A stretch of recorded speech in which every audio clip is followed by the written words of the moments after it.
বোলপুর শান্তিনিকেতন পৌষ মেলা 2025 শুরু হয়ে গেল, তাই আমরা বেরিয়ে পড়লাম বেনাচিতি থেকে বোলপুরের উদ্দেশ্যে। আজকে আমরা চলে এসেছি বোলপুরের শান্তিনিকেতনে, যেটা পৌষ মেলা 2025 আমরা কভার করতে চলেছি। এবং ভাই যে রয়েছে রোহিত ভাই, প্রত্যেক বছরই আমার সাথে থাকে বোলপুর শান্তিনিকেতন মেলায়। তো ভাই চলে এলো এবং খুবই এক্সাইটেড ছিলাম বোলপুর শান্তিনিকেতন 2025-এর মেলা দেখার জন্য। তারপর আমরা জানোই যে ব্লগ শুরু করার আগে চা চাই, তো সেক্ষেত্রে চা পেয়ে গেলাম এবং তারপর বেরিয়ে পড়লাম মেলার উদ্দেশ্যে। প্রথম দিনের ভিড়টা কিন্তু খুবই ছিল, আর যে এক্সাইটমেন্ট লেভেলটা নিয়ে আমরা এসেছিলাম মেলার ভেতরে, তো সেটা হয়তো আমাদের একটু হলেও কমে গেছে।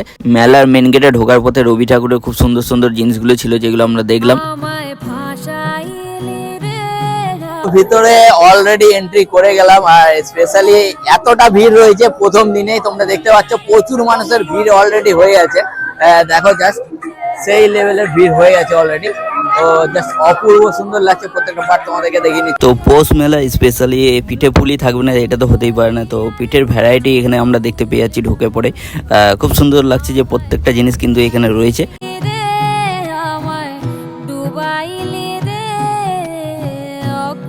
এবং তারপরে মেলায় ঢুকে পড়ে আমাদের খিদে পেয়ে গেছিলো, তাই প্রথমে আমরা খেয়ে নিলাম এগ রোল, এবং তারপরে আমরা আবার একটু মেলা ঘুরলাম। ঘোরার সাথে সাথে পাঁশকুড়ার চপ স্পেশাল, সেটাও আমরা এনজয় করলাম এই মেলায়। তারপর ঘুরতে ঘুরতে তোমরা দেখতে পেয়েছো প্রত্যেকটা জিনিস কিন্তু খুব সুন্দরভাবে সেজে উঠেছে, এবং খুব ভালো লাগছে যে পৌষ মেলায় শান্তিনিকেতনে প্রথম দিনে আমরা এর সাক্ষী থাকতে পেরে। আর অপরূপ সুন্দর, এবং এখানকার একটা যে প্রোগ্রাম হচ্ছিলো সেটাও তোমাদেরকে দেখাচ্ছি, দেখে নাও। তারপরে গেলাম একটা মকটেলের স্টলে, এবং মকটেলের স্টলে যাওয়ার সময় ভাই একটা মাস্ক পরলো, জাস্ট অসাধারণ লাগছিল, সেই লেভেলে সেজে উঠেছে। তো প্রত্যেকটা জিনিস তোমরা এখানে দেখতে পেয়ে গেলে, খুব সুন্দরভাবে আমরা প্রত্যেকটা জিনিস এনজয় করলাম। আর তার সাথে সাথে বোলপুর শান্তিনিকেতন মেলাটাও ঘুরলাম। নতুন বিশেষ কিছু দেখার ছিল না, প্রত্যেকবারই যেমন কি থাকে নর্মালি ছিল। যতটা এক্সাইটমেন্ট বা হাইপ ওঠে সেটা কিন্তু আমরা এখানে পেলাম না প্রথম দিনে, হয়তো তার পরের দিন বা সেকেন্ড দিনে হতে পারে। তো সেরকম আর কিছু দেখা ছিল না, প্রত্যেকটা জিনিস আমি তোমাদের সামনে তুলে ধরলাম।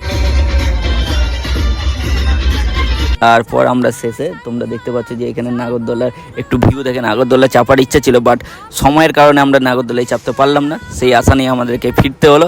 এইবারে শান্তিনিকেতন মেলা সিরিয়াসলি বলছি, অনেস্টলি বলছি, কোনো মজা আসেনি। যেটা প্রত্যেকবারে আমাদের আসে আলাদা একটা ফিল হয়, সেটা কিন্তু এইবারে পেলাম না সিরিয়াসলি। তো তোমরা যারা দেখছো এনজয় করো। আর এই সাইডে দেখো অক্টোপাস রয়েছে। প্রথম দিনে ভিড়টা ঠিক রয়েছে, বাট জমলো না ভাই, সিরিয়াসলি জমলো না। লাস্টে জিলেপি খেয়ে পরে আমরা মিষ্টি মুখ করে মেলা থেকে বিদায় নিলাম। আজকের এই মিনি ব্লগ কেমন লাগলো কমেন্ট করে জানাও, ভালো লাগলে শেয়ার করো।